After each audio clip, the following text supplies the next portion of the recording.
Hello, today's Thursday, March the 6th, 2021. I just wanted to make a quick recording of this. I wanted some brown book pages and newspapers, and I thought I had to go through the whole process of, getting a pen and submerging it and, having all these papers around my house to dry. But I thought of this idea. I had this book, and it was somewhat brown, but not brown, not very old. And I quickly took the instant coffee and, made a solution. And I just went through the book with a spoon, and just let the coffee fall through the pages. And maybe it took me under an hour. I'd say like about 40 minutes. And it's wet now. It's not drenching wet, and that's what I did not want. I didn't want the pages to start falling apart and start ripping. I just wanted them to get some color on them.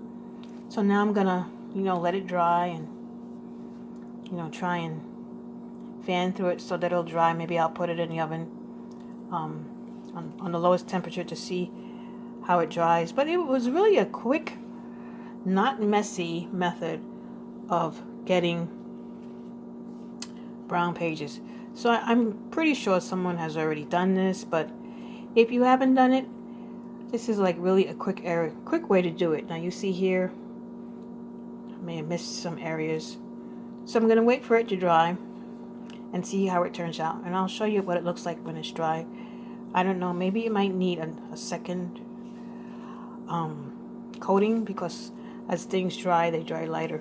But I just wanted to record this. It's so simple, so easy. It was it was even very therapeutic just doing this.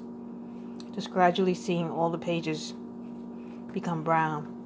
And then once I did it like the first time, I take the book like this, take the spoon, and just pour the coffee over the edges, the sides, the top, and the bottom. And that helped it get even more browner. I have a double copy of this book. That's why I'm using this book. But yeah, I just wanted to record that. So we shall see. I'll show you how it looks like when it is dry.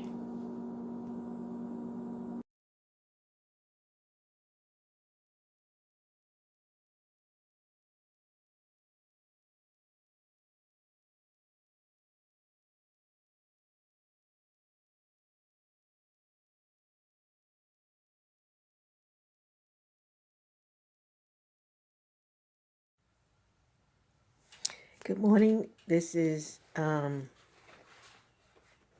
10th, 2021.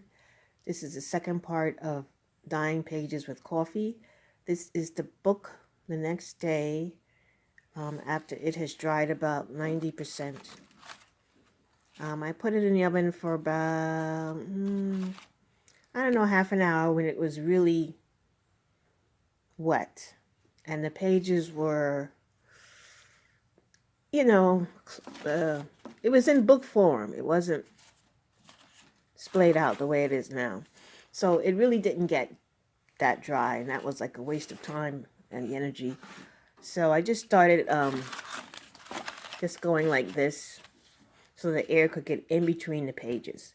Now this morning the book was still pretty much wet, and I wanted to find a quick way to dry it. I considered placing it in my dehydrator because I knew it had a little fan and the air would circulate.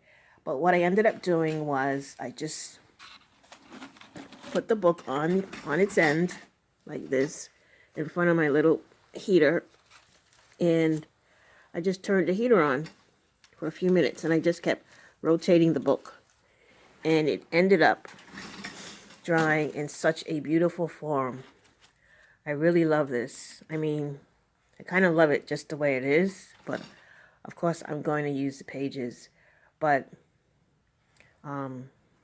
it just really gives you ideas for just things that you want to do. I mean, just this lovely wavy form is really beautiful. I guess if you wanted to just get this coloring in a quilling project, I guess you could just cut off the edges of the pages and use this.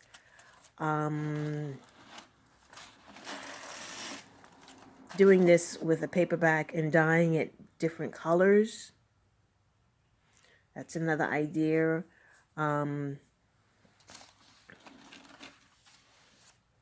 Maybe, you know, taking a book before you even wet it and carefully cutting it in sections with a X-Acto knife, and then doing this process where you just get a whole bunch of different wavy wheels or circular patterns that would look like this. I don't know, so many different ideas, but yeah, this book is about 90% dry. So it was a very easy, fast project. It wasn't a lot of mess. I didn't have to put pages everywhere. And even drying, you know, I found an easy way to dry it like this. I could always put it out in the sun, but yeah, I just thought I would post this, you know, for anyone asking me, because I know people may ask, you know, why do you destroy a book? Why do you destroy a book?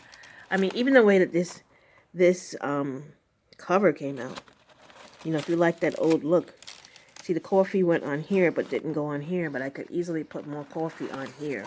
But just in case anyone asks me, I have a copy of the book. I have another copy of the book that is in perfect condition. I chose this particular book because it had more pages and I wanted more bang for the buck. But as you can see, this is the color of the after, and the color of the before was basically this color. So to give you a comparison of what the coffee does to the pages. So maybe this will be of help to someone. I'm glad I found it out. I mean, just looking at these lovely wavy forms just opens up a whole new area of creativity. But that's it for now. Have fun. Bye.